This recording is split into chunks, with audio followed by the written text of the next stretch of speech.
ಇನ್ನು ಕಾಫಿನಾಡಲ್ಲಿ ಕೈಕಮಲದ ಮಧ್ಯೆ ಅಭಿವೃದ್ಧಿ ಕ್ರೆಡಿಟ್ ವಾರ್ ಪ್ರಕರಣ ಏನಿದೆ, ಕಾಂಗ್ರೆಸ್ ಬಿಜೆಪಿ ಕಾರ್ಯಕರ್ತರ ಮೇಲೆ ಪ್ರಕರಣವನ್ನ ದಾಖಲಿಸಲಾಗಿದೆ.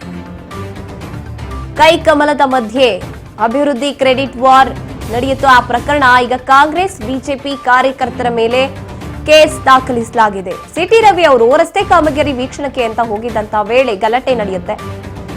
ಬಿಜೆಪಿ ಮತ್ತೆ ಕಾಂಗ್ರೆಸ್ ಕಾರ್ಯಕರ್ತರು ಕೈ ಮಿಲಾಯಿಸೋ ಹಂತಕ್ಕೆ ಹೋಗ್ತಾರೆ. ಹೊಡೆದಾಟ ಕೂಡ ನಡೆದಿರುತ್ತೆ. 4 ಕಾರ್ಯಕರ್ತರ ಮೇಲೆ ಎಫ್ಐಆರ್ ದಾಖಲಾಗಿದೆ. ಈ ಒಂದು ಸಂದರ್ಭದಲ್ಲಿ ಇಬ್ರು ಬಿಜೆಪಿ ಮತ್ತಿಬ್ರು ಕಾಂಗ್ರೆಸ್ ಕಾರ್ಯಕರ್ತರು ಒಟ್ಟು 4 ಜನರ ಮೇಲೆ ಸುಮೋಟೋ ಪ್ರಕರಣ ದಾಖಲು ಮಾಡಿಕೊಂಡಿದ್ದಾರೆ ಪೊಲೀಸರು. ನಿನ್ನೆ ನಡೆದಂತ ಘಟನೆ. ಸಿಟಿ ರವಿ ಅವರು ವೀಕ್ಷಣೆ ಮಾಡೋಕೆ ಅಂತ ಹೋಗಿರ್ತಾರೆ. ಮಾತಿಗೆ ಮಾತು ಬಿಡಿಯುತ್ತೆ. ಕಾಂಗ್ರೆಸ್ ಮತ್ತೆ ಬಿಜೆಪಿ ಕಾರ್ಯಕರ್ತರು ಹೊಡೆದಾಟ ಆರಂಭ ಆಗುತ್ತೆ. ಅದತಿರೇಕಕ್ಕೆ ಅಂತ ಹೋದಾಗ ಈಗ ಸುಮೋಟೋ ಕೇಸ್ ದಾಖಲಾಗಿದೆ. ಎರಡೂ ಕಡೆಯ ಇಬ್ಬರಿಬ್ಬರು ಕಾರ್ಯಕರ್ತರ ಮೇಲೆ ಒಟ್ಟಾರೆಯಾಗಿ 4 ಜನ ಕಾರ್ಯಕರ್ತರ ಮೇಲೆ ಎಫ್ಐಆರ್ ದಾಖಲಾಗಿದೆ.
ಚಿಕ್ಕಮಗಳೂರಿನಲ್ಲಿ ನಿನ್ನೆ ಸಿಟಿ ರವಿ ಅವರು ಅಲ್ಲಿಗೆ ತೆರಳಿರ್ತಾರೆ. ಭಾಷಣವನ್ನ ಕೂಡ ಮಾಡ್ತಾರೆ.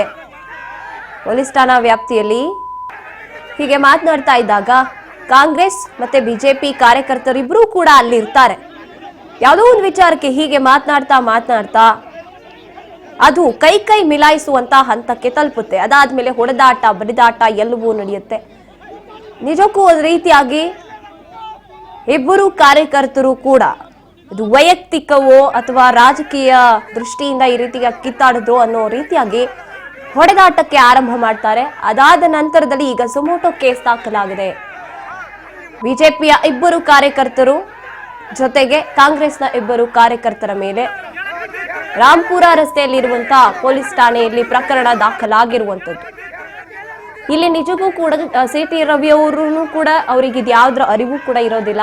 ಅವರ ಪಾಡಿಗೆ ಅವರು ವೀಕ್ಷಣೆ ಮಾಡೋದಕ್ಕೆ ಅಂತ ಹೋಗ್ತಾರೆ ಅಭಿವೃದ್ಧಿ ಕಾರ್ಯವನ್ನ. ಈ ರೀತಿಯಾದಂತ ಘಟನೆ ನಡೆಯುತ್ತೆ ಅನ್ನೋ ಸೂಚನೆ ಕೂಡ ಅವರಿಗೆ ಇರೋದಿಲ್ಲ. ಜಮಾಯಿಸಿರ್ತಾರೆ 2 ಕಡೆಯ ಕಾರ್ಯಕರ್ತರುಗಳು ಕೂಡ. ಇದೇನ್ ಪ್ಲಾನ್ಡಾ ಅಥವಾ ಮಾತನಾಡ್ತಾ ಇದ್ದಾಗ ಹಾಗೆ ಆಗಿದ್ದಂತಹ ಹೊಡೆದಾಟವಾ ಗೊತ್ತಿಲ್ಲ. ಕೇಸ್ ದಾಖಲಾಗಿದೆ. ಡೆವಲಪ್ಮೆಂಟ್ ವಾರ್ ಅಂತ ಕೇಳ್ಪಡ್ತಾ ಇರುವಂತದ್ದು. ಏನು ನಾವಿದ್ದಾಗ ನಾವು ಡೆವಲಪ್ಮೆಂಟ್ ಮಾಡಿದೀವಿ ಅಂತ ಕಾಂಗ್ರೆಸ್ನವರು ಬಿಜೆಪಿ ಅವರು ಇದ್ದಾಗ ಏನ್ ಮಾಡಿದೀರಾ ಅಂತ ಕೇಳೋದು. ಹೀಗೆ ಮಾತನಾಡ್ತಾ ಕೈ ಮಿಲಾಯಿಸಿರುವಂತದ್ದು. ಈಗ ಸುಮೋಟೋ ಕೇಸ್ ದಾಖಲಾಗಿದೆ 4 ಜನ ಕಾರ್ಯಕರ್ತರ ಮೇಲೆ.